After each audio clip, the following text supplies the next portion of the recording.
ఈ రాష్ట్రంలో red book పాలనలో రాష్ట్ర వ్యాప్తంగా కూడా రక్తపాతం నెలకొంది.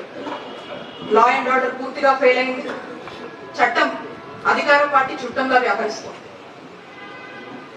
ఈ మందా సల్మాన్ హత్య మనం చూసాం. పిన్నెలి గ్రామంలో దాదాపు 300 కుటుంబాలు బయట ఉండి ఈ పార్టీ అధికారంలోకి వచ్చాక నానా ఇబ్బందులు పడుతుంటే తన భార్యకు బాగలేదని చూసుకుందామని వచ్చినటువంటి సల్మాన్ ని దారుణంగా అక్కడ ఉన్నటువంటి తెలుగుదేశం గుండాలు కొట్టి చంపారు.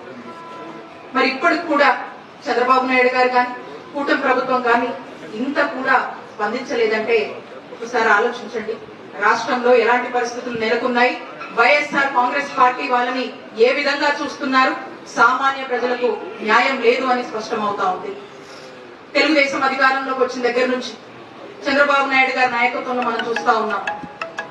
రాష్ట్రంలో సెలెక్టివ్ గా పాలన నడిపిస్తున్నారు, సెలెక్టివ్ గా న్యాయం చేస్తున్నారు. వైఎస్ఆర్ కాంగ్రెస్ పార్టీ వాళ్ళకంటే ఒకలాగా, తెలుగుదేశం పార్టీ వాళ్ళకంటే ఒకలాగా.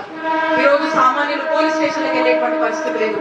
ఈరోజు సామాన్యుడు పోలీస్ స్టేషన్ కి వెళ్తే వాళ్ళకు న్యాయం జరిగే పరిస్థితి లేదు. ఎన్ని చూసాం మనం కూటమి ప్రభుత్వం అధికారంలోకి వచ్చాక. ఒక సామాన్యుడు వెళ్ళి కంప్లైంట్ ఇస్తే దానికి ఇక మళ్ళీ ఏమి